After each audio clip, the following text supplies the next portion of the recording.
Assalamualaikum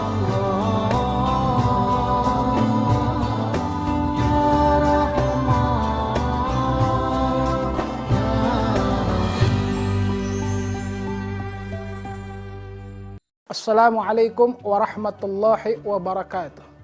Bismillahirrahmanirrahim. Bismillahi birahmatillah. Bismillahi bisyafati Rasulillah.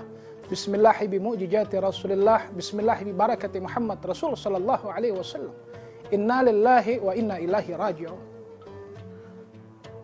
Alhamdulillah, bersyukur hanya kepada Allah Subhanahu wa taala. Dengan bersyukur kepada Allah Subhanahu wa taala, maka rahmat akan datang. Maka kebaikan-kebaikan akan datang, maka kesialan dan keapesan akan hilang. Selawat serta salam hanya kepada baginda Nabi Muhammad SAW. Kenapa kita mesti berselawat? Karena Allah Subhanahu wa taala tekankan di dalam Al-Qur'an, innallaha wa malaikatahu yusalluna 'alan nabi ya ayyuhalladzina amanu sallu 'alaihi wa sallimu taslima. Insyaallah dengan berselawat semua kesialan, semua keapesan akan hilang dan akan sirna dari hidup kita. Semua hutang akan lunas, yang punya hutang akan lunas, yang takut sama istri, insya Allah istrinya akan menjadi takluk kepada suami. Yang terpenting adalah si suami bisa mendidik kepada seorang istri. Walhasil, alhamdulillah kita banyak macam-macam berselawat untuk menghilangkan kesialan-kesialan dalam diri. Kenapa? Karena manusia, kenapa manusia bisa diliputi dengan kesialan? Karena manusia sering berbuat kezaliman kepada dirinya sendiri. Orang yang berzinah itu akan menempel dengan nama apes. Maka insya Allah dengan berselawat keapesan, kesialan akan hilang. Banyak bermacam selawat yang bisa menghilangkan keapes-apesan. Banyak selawat yang bisa menghilangkan hutang-hutang. Salah satu contoh selawat yang kalau kita biasa dengar di Jawa Tengah. Allahumma salli wa sallim ala sayyidina wa maulana Muhammadin adada ma fi ilmillahi salatan daimatan bidawami mulkillahi salatan daimatan bidawami mulkillahi. Ada lagi selawat yang mau pendek, baca cukup sallallahu ala Muhammad, sallallahu ala Muhammad, atau salatullah salamullah ala taha rasulillah, salatullah salamullah ala yasin habibillah. Ya Allah, dengan berkat salawat datangkanlah seluruh rahmat, lunaskan semua hutang, datangkan kebaikan. Selawat semua meliputi. Kenapa kita selalu bilang berselawat? Karena laulaka ya Muhammad. Kalau bukan karena Nabi Allah Muhammad, maka dunia ini tidak akan ada artinya. Ada lagi selawat yang biasa dibawain sama Mbah Maimun. Selawat ini selawatnya Sayyid Maliki Mekah. Sa'duna fid dunya, fawzuna fil akhirah. بخديجة الكبرى وفاطمة الزهراء بخديجة الكبرى وفاطمة الزهراء.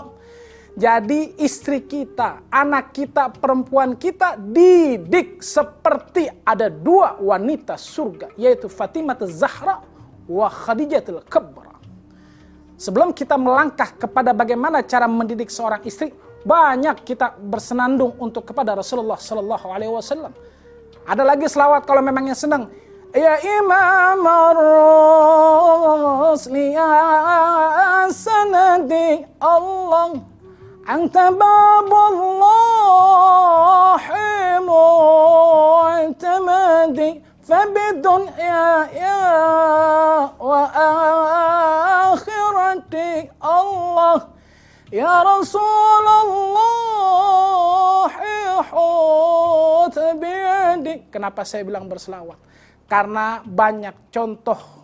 Ada salah satunya kenapa saya bilang kita mesti banyak berselawat. Karena untuk mendidik seorang istri, begitu kerasnya mempersatukan antara dua kepala, begitu kerasnya mempersatukan dua hati antara laki-laki dan perempuan, tidak mudah. Karena dalam hidup kita cuma punya dua pilihan, istri kita atau ibu kita. Banyak orang suami bilang, saya berani sama istri. Ini berani bukan berani berarti untuk memukul atau untuk kasar, bukanlah. Tapi berani untuk mendidik istri ke jalan Allah Subhanahu wa Ta'ala. Kadang-kadang kita sama istri insya Allah di luaran kita dibilang kita macan, di dalam insya Allah kita jadi kucing kalau depan istri. Nah, bagaimana polanya kita untuk menjadikan diri kita tidak menjadi kucing di depan istri? Karena insya Allah banyak istri-istri di zaman sekarang. Istri-istri di zaman sekarang yang rata-rata berani kepada suami. Karena sekarang mereka bertolak ukur kepada zaman emansipasi wanita. Saya sangat setuju dengan emansipasi wanita. Karena wanita mesti cerdas, wajib. Karena apa? Siti Khadijah cerdas. Siti Khadijah, beliau adalah pengusaha, saudagar yang mendukung Rasulullah SAW. Tapi Siti Khadijah begitu sayang kepada Nabi. Begitu takluk hatinya kepada Nabi. Beda dengan wanita-wanita, bukan yang nonton di sini. Saya yakin wanita-wanita yang tidak nonton di sini. Ada salah satu kisah. Si anak sayang sekali sama ibunya. Ini di zaman Rasulullah SAW. Ini anak sayang sangat sekali sama ibunya. Walhasil sebelum nikah, apapun yang dia punya dikasih ibunya. Misalkan dia gajinya 1 juta. Itu 900 ribu dikasih ibunya, 100 ribu hanya dipegang untuk dia makan. Sampai akhirnya dia berdoa, dia mau pengen mendapatkan seorang istri yang cantik. Allah gabul. Mendapatkan istri dari keturunan yang bagus, Allah gabul. Sampai akhirnya ekonominya bagus. Tapi setelah menikah, kesayangannya kepada ibu akhirnya berpindah kesayangan kepada seorang istri. Karena apa? Karena hati si suami itu takluk kepada istri. Yang bahaya adalah ketika kita mempertaruhkan hati kita kepada kecintaan kita, yaitu selain Allah wa Rasul, maka kita akan dijajah hati kita. Walhasil, si suami ini akhirnya tidak pernah nengokin ibunya. Ibunya sedih sekali. Ibunya datang, Assalamualaikum. Kata istrinya, ibu mau ngapain kemari? Saya mau ketemu putra saya, maaf putra ibu sekarang lagi kerja. Udah deh, ibu kan dulu sama anak ibu sudah puas tuh. Sekarang kasih saya sebagai istrinya untuk ngurusin anak ibu. Ibu di rumah aja. Ya Allah, itu ibu hatinya nangis. Kok saya punya mantu begini, ya Allah, sedih banget. Akhirnya dia pulang, dia doa, ya Allah kasih anak saya hidayah untuk dia balik lagi ke hati saya. Anaknya pulang, dia nanya. Anaknya pulang, datang istrinya. Yang tadi ibu kamu datang. Terus kata si suaminya, mana ibu? Kenapa kamu gak suguhkan yang lainnya? Udah deh, ibu itu nyusahin kita. Kamu lebih sayang saya atau sayang ibu? Nah, ketika si istri bilang sayang saya atau sayang ibu, maka si suami goyang. Ketika dia bilang sayang sama ibu, maka cuma ada kata-kata istri, perceraian. Dan itu banyak kejadian di zaman sekarang. Kamu pilih saya atau kamu pilih ibu kamu. Allahumma sholli ala Muhammad, na'udzubillah, summa na'udzubillah. Maka gantungan kita hati kepada Allah wa Rasul, maka kita tidak akan takluk kepada makhluk. Agungkan Allah, agungkan Rasulullah.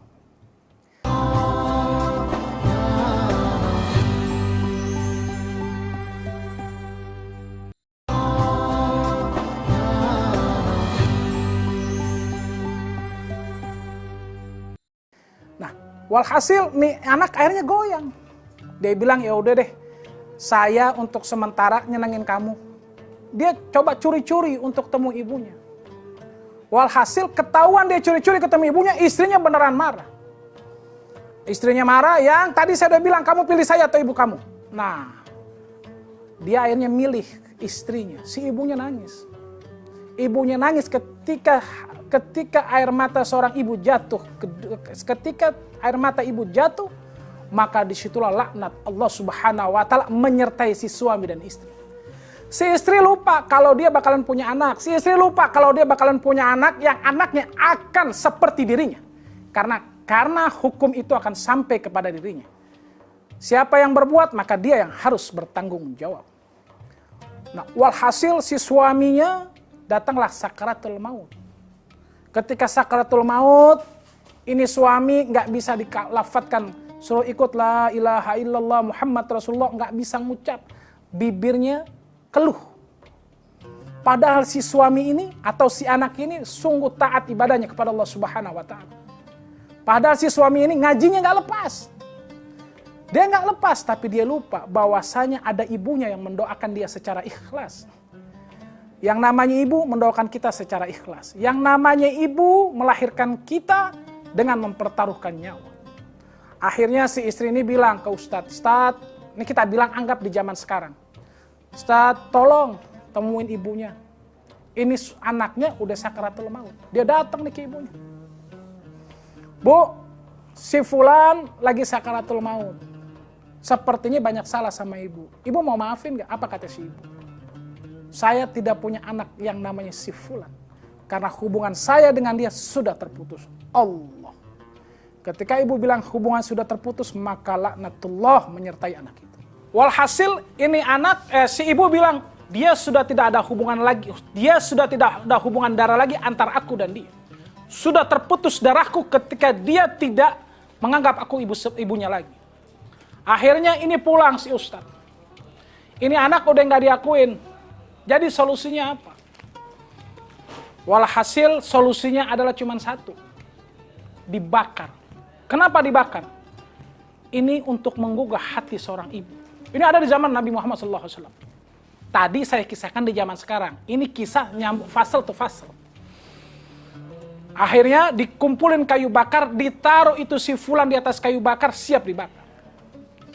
Kata Nabi SAW, panggil lagi ibunya, bilang ini mau dibakar. Kalau enggak kita akan bakar. Dipanggil lagi itu, Bu, kalau ibu enggak mau datang, ini anak ibu mau dibakar. Enggak apa-apa katanya. Bakar aja. Allah, itu segitu bencinya seorang ibu. Kenapa? Kata Allah Subhanahu wa taala, ridatul walidain wa ridatullah. Ridhonya Allah, ridhonya orang tua. Murkanya orang tua, murkanya Allah Subhanahu wa taala. Jadi hati-hati sama kemurkaan seorang ibu. Istri insya Allah kita didik sebaik-baiknya sehingga dia ta'aluk sama kita punya ibu. Jangan sampai kita ta'aluk sama istri. Bukan tidak boleh ta'aluk sama istri, bukan. Memang tidak boleh ta'aluk sama istri. Walhasil akhirnya nih anak mau dibakar. Si ibu akhirnya tergugah hatinya, ya Allah itu anak saya. Pas apinya mau dibakar, si ibu bilang, ya Allah jangan bakar itu anak saya. Allahumma sholli ala Muhammad wa ala ali Muhammad. Itu anak akhirnya bisa mengucapkan asyhadu an la ilaha illallah wa asyhadu anna Muhammad Rasulullah. Dari kisah yang kita pelajari hari ini adalah begitu doanya seorang ibu digabulkan. Jadi kalau kita mau berhasil di dunia wal akhirah, minta doa kepada ibu. Jadi kalau kita punya gaji 100 juta, 50 juta kasih ibu, 50 juta kasih istri. Tapi biasanya ini kalau dapat gaji 100, 90 buat istri, 10 buat ibu. Sudah tidak adil, padahal ibu kita yang hak atas harta kita.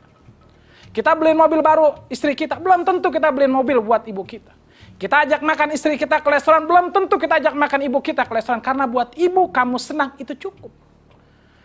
Jadi jangan lupa, kita juga akan menjadi seorang bapak dan seorang ibu. Maka perlakukan ibu kita sebagai ratu, maka kau di dunia akan diperlakukan sebagai raja. Banyaklah bertasbih kepada Allah Subhanahu wa taala. Banyaklah memuja kepada Allah Subhanahu wa taala sehingga kita akan dijaga untuk berbakti kepada orang tua. Sehingga kita akan dijaga untuk selalu istri kita menjadi istri-istri yang soleha. Kenapa? Dengan istri yang soleha maka hati kita akan damai, hati kita akan tenang. Seorang suami akan goyang ketika istrinya marah-marah. Jadi saya ingat pesan saya punya guru Al-Habib Ali bin Abdurrahman Segaf di Tebet. Beliau bilang, kalau ibumu senang maka hidupmu akan tenang. Kalau ibumu senang, maka hidupmu akan bahagia. Kalau ibumu senang, maka kau akan dijauhkan daripada musibah. Biasakan kamu, kata saya punya guru nih, Al-Habib Ali bin Abdurrahman Segaf, biasakan dirimu, istrimu dan anak-anakmu, bawa ke rumah ibumu. Makan bersama. Kalau bisa kita suapinin ibu. Dulu kita yang disuapinin sama ibu, sekarang suapinin ibu. Kenapa? Karena dengan suapan kita, ibu akan bangga, ibu akan bahagia. Tugas kita cuma satu, membahagiakan ibu, meridhoi ibu. Ketika ibu kita ridho, maka urusan dunia kita gampang dan lancar. Jos. Kalau bisa kita biasakan sama ibu kita bertasbih kepada Allah Subhanahu wa taala bersama-sama sehingga ibu kita bangga punya anak seperti kita. Biasakan kita bertasbih. Contoh tasbihnya, misalkan kita baca Subhanallah walhamdulillah wa la ilaha illallah wallahu akbar wa la hawla wa la quwwata illa billahil aliyyil azim. Biasain kita bersenandung sama ibu kita. Kita biasanya kalau kecil kita yang dinyanyiin ibu kita. Biasanya kalau kecil kita yang didongengin ibu kita. Sekarang kita yang senandung bareng sama ibu kita. Sehingga ketika ibu kita ridho, maka urusan kita semuanya mudah. Insya Allah jadikan istri kita ini berbakti kepada ibu kita, maka insya Allah kita punya mantu, kita punya anak berbakti kepada kita juga. Jadi berbaktilah kepada ibu. Doakan ibu kita selalu. Baca Rabbighfirli wali walidayya warhamhuma kama rabbayana shaghira. Jangan pelit. Kalau ngedoain orang tua cuma satu itu namanya pelit. Minimal 3. 3 juga pelit. Banyakin baca Rabbighfirli wali walidayya warhamhuma kama rabbayana shaghira. Habis salat kata saya punya guru Habib Ali bin Abdurrahman Segaf, beliau bilang baca apa? Astaghfirullahalazim li walidayya. Banyakin buat orang tua kita. Kenapa? Karena orang pelit itu jauh dari manusia, dekat sama neraka. Orang pelit itu jauh dari surga, dekat sama neraka. Kalau orang baik itu dekat dengan manusia, dekat dengan surga.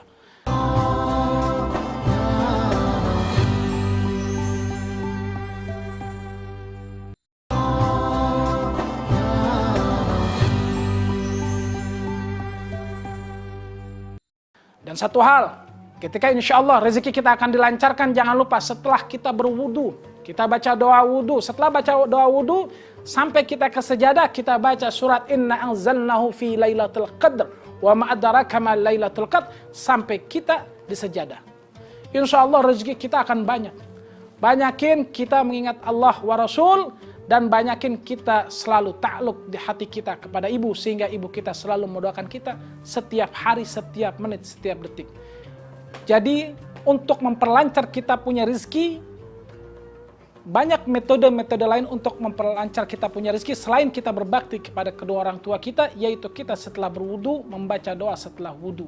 Setelah baca doa setelah wudu, maka kita baca tadi surat Inna anzalnahu fi lailatul qadr. Tapi jangan lupa baca Bismillahirrahmanirrahim dulu, jangan dilepas Bismillahirrahmanirrahim. Kenapa? Di situ dengan menyebut nama Allah yang Maha Pengasih, karena yang Maha Pengasih cuma Allah. Bismillahirrahmanirrahim. Dengan menyebut nama Allah yang Maha Pengasih lagi Maha Penyayang. Kalau kita pengen dikasih sama Allah, maka kita mesti ngasih kepada yang lain. Kalau kita pengen disayang sama Allah, maka kita harus memberikan kasih sayang kepada semua umat manusia. Baik itu agama apapun, kita mesti sayang. Baik suku apapun, maka kita mesti bersaling kasih sayang. Lalu dilanjutkan Inna anzalnahu fi lailatul qadr wa ma adraka ma lailatul qadr khairun min alfi syahrin tanazzalul malaikatu war-ruhu fiha bi'izni rabbihim min kulli salamun ya hatta matla'il fajr. Sebanyak berapa kali? Sebanyak-banyaknya sampai kita ke sejadah. Kalau bisa, biasakan kita sholat berjamaah ke masjid. Kalau bisa, jangan sampai nggak bisa, kita sholat qobliyah, setelah itu sholat wajib, dan setelah itu melakukan sholat ba'diyah. Tapi yang namanya qobliyah dan ba'diyah itu ada waktu-waktunya. Yang lebih cakep lagi, sebelum kita sholat subuh, itu kita membaca surat Alam Nasrah Laka Sadrak, wa Alam Nasrah Laka Sadrak, dan kita baca lagi Alam Tara Kaifa Fa'ala Rabbuka bi Ashabil Fil. Kenapa kita baca dua ayat itu, yaitu sholat sunnah sebelum subuh? Karena dengan membaca dua surah itu, maka insya Allah kita akan dijauhkan dari segala macam penyakit. Kita akan dijauhkan dari segala macam penyakit. Mau itu stroke, mau itu penyakit ain, mau itu penyakit diomongin orang, insya Allah itu akan dijauhkan dengan keagungan dua surat tadi. Insya Allah kita akhiri dengan mengucapkan syukur kepada Allah Subhanahu wa Ta'ala, karena dengan syukur kepada Allah Subhanahu wa Ta'ala maka hidup kita akan bahagia. Jadi kalau biar hidup kita enggak berat, karena setiap hidup itu semua punya permasalahan. Untuk menyelesaikan sebuah permasalahan, maka Al-Quran sudah menyelesaikan semua permasalahan kita. Yang penting kita tekun membaca Al-Quranul Karim. Jangan sia-siakan waktu yang begitu mustajab. Ketika kita ingin lancar rezeki kita, ketika kita ingin menyelesaikan masalah kita, karena kita tidak akan pernah bisa menyelesaikan masalah kita, yang bisa menyelesaikan hanya Allah Subhanahu wa Ta'ala. Dengan apa? Kita bangun sebelum salat subuh, kita salat 2 rakaat sebelum subuh. Disunahkan kita membaca Alam Nasrah Laka Sadrak. Jangan lupa baca Bismillahirrahmanirrahim. Alam nasrah laka sadrak wa wada'na anka wizrak alladzi anqadha jahrak wa rafa'na laka zikrak fa inna ma'al usri yusra inna ma'al usri yusra fa idza faragta fansab wa ila rabbika farghab. Kata saya punya guru Al-Habib Lutfi bin Yahya Pekalongan, beliau bilang inna ma'al usri yusra, inna ma'al usri yusra, karena di situ ada pertolongan Allah. Jangan nggak ditekankan kok. Innamal usri yusra. 2 kali disebutkan dalam Al-Quran itu. Itulah penolong kita. Tapi jangan lupa, yakinkan dalam diri kita, kita membaca ini karena Allah. Kita membaca ini karena memang di situ ada sebuah pertolongan Allah yang tidak bisa manusia lakukan. Ketika kita berharap kepada manusia, maka cuma satu jawabnya, kecewa. Jangan gantungkan diri kita kepada manusia, kecewa akan datang. Setelah itu rakaat kedua kita baca Bismillahirrahmanirrahim. Alam tara kaifa fa'ala rabbuka bi ashabil fil. Alam yazal kaidahum fi tazlil wa arsala 'alaihim tayran ababil tarmihim bihijaratin min sijil faj'alahum ka'asfin ma'kul. Itu baca di surah kedua. Siapa yang membaca 2 surah ini? Ini saya dengar daripada Habib Salim As-Satiri. Alhamdulillah saya pernah nyeterin beliau ketika beliau ini namanya Sultanul Ilmi, rajanya para ilmu. Beliau bilang, jangan tinggalkan 2 surah ini sebelum salat subuh. Saya dapat nasihat ini dari Habib Salim As-Satiri. Saya dapat nasihat ini dari Habib Ali bin Abdurrahman Segaf. Saya dapat nasihat ini dari Kiai Anwar Lirboyo. Jadi insya Allah ini ulama-ulama kita pakai. Ingat, kita ambil setiap nasihat yang punya nasnya kepada Rasulullah Sallallahu Alaihi Wasallam. Karena saya yakin guru saya terus bersambung kepada Rasulullah Sallallahu Alaihi Wasallam. Bukan berarti kita tidak boleh lihat di Google, boleh. Tapi lihat siapa yang berkata sehingga nasnya sampai nyambung kepada baginda Nabi Muhammad Sallallahu Alaihi Wasallam. Setelah salat qabliyah, di situ ada selah-selah kita membaca subhanallah wa bihamdi subhanallahil azim, astagfirullah, insyaallah doa kita dihapuskan kepada Allah Subhanahu wa taala. Ketika ada waktu lagi kita berselawat kepada baginda Nabi Muhammad sallallahu alaihi wasallam. Kenapa? Selawat. Karena semua selawat akan mendapatkan rahmat. Dengan selawat masalah akan hilang. Dengan selawat rahmat datang. Ketika rahmat datang urusan clear. Yang penting kan hidup nggak punya masalah. Seperti kita kecil, sampai dewasa, sampai kita sekolah, kita nggak mikirin tuh uang jajan dan yang lainnya. Begitupun dengan kita berselawat. Maka semua urusan kita sama Allah Subhanahu wa taala rapi. Banyak macam-macam selawat yang tadi kita sudah bacakan. Kalau kita pengen merdu lagi, abis kita baca Quran tadi, kita baca selawat yang deketin sama Quran. Ini selawat yang biasa dipakai setelah khataman Quran.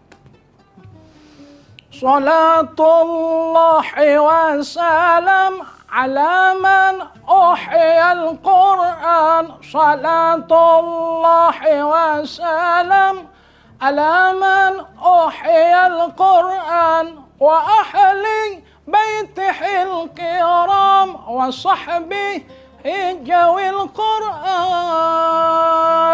Banyakin hati kita kepada Quranul Karim. Dekatkan diri kita kepada Al-Quranul Karim.